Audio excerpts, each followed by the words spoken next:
Hello সবাইকে, আজ আমি তোমাদের সাথে একটা নতুন রেসিপি শেয়ার করতে চলেছি। তো প্রথমেই আমি একটা জায়গায় একটু ফ্রোজেন কর্ন নিয়ে নিয়েছিলাম, সেটাকে আমি একটু নুন দিয়ে বয়েল করতে দিয়ে দেবো। এবং ওটা আমি বয়েল করতে দিয়ে আমার কাছে ছিল কিছু চিকেনের টুকরো, তো সেটাতে আমি একটু নুন, একটু গোলমরিচ, একটু পেরি পেরি পাউডার, আমার কাছে একটু গার্লিক পাউডার ছিল, সেটাও আমি দিয়েছিলাম। দিয়ে এটাকে ভালো করে আমি নেড়ে নিয়ে একটা সাইডে রেখে দেবো। মোটামুটি আধ ঘন্টা থেকে 1 ঘন্টার মতো ওটাকে আমি একটা সাইডে রেখে দেবো, যাতে চিকেনটা একটু নরম হয়ে যায়। তো তারপর আমার কর্নটা যেটা সেদ্ধ করতে দিয়েছিলাম ওটা সেদ্ধ করা হয়ে গেছে, ওটাকে আমি ভালো করে জল ঝরিয়ে একটা সাইডে রেখে দিয়েছি।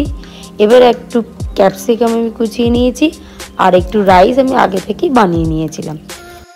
এবার আমি একটা কড়া নিয়ে নিয়েছি, তাতে একটু বাটার দিয়ে ওই কেটে রাখা ক্যাপসিকাম কুচোনোগুলো দিয়ে ভালো করে নেড়ে তারপর ওই সেদ্ধ করা কর্নটা দিয়ে দেবো।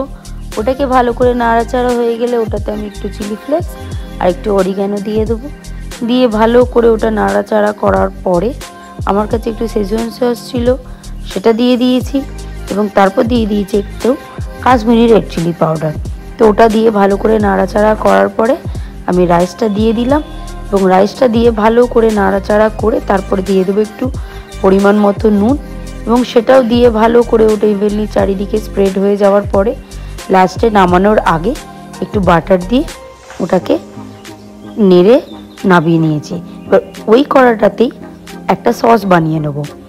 তো আমি একটুখানি বাটার নিয়েছি এবং তাতে একটু ময়দা নিয়ে ওটাকে ভালো করে আগে মিশিয়ে নিয়েছি, এবং তারপর একটু সামান্য করে করে বারবার দুধ দিচ্ছিলাম এবং কন্টিনিউ ওটাকে নাড়ছিলাম, যাতে না ওটা লাম্পস হয়ে যায়।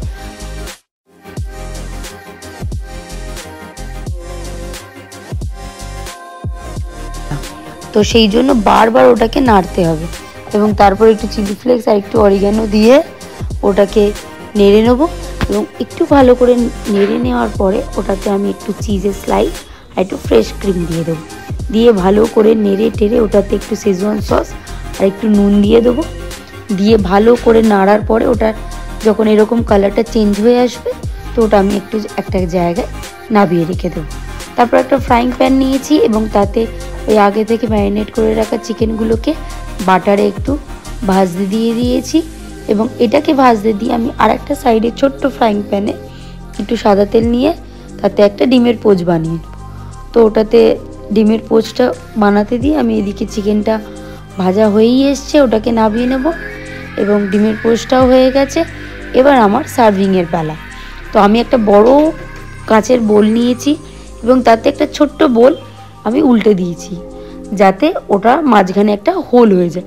তো তারপর একটা প্লেট নিয়ে আমি রাইসটাকে উল্টে নেওয়ার পরে এই যে দেখুন মাঝখানে একটা হোল হয়ে গেছে, ওখানে আমি ওই সসটা দিয়ে দেবো এবং তারপর দিয়ে দেবো ওই এগ পোচটা, এবং সাইডে আমার ওই যে চিকেনের টুকরোগুলো ছিল ওগুলোকে আমি সাজিয়ে দিলাম। তো আমার রেডি হয়ে গেল মেক্সিকান রাইস প্লেটার। তো তোমরা জানিও ভিডিওটা কীরকম লাগলো। যদি ভালো লাগে একটা লাইক, একটা কমেন্ট, একটা শেয়ার করে দিও। টাটা সবাইকে।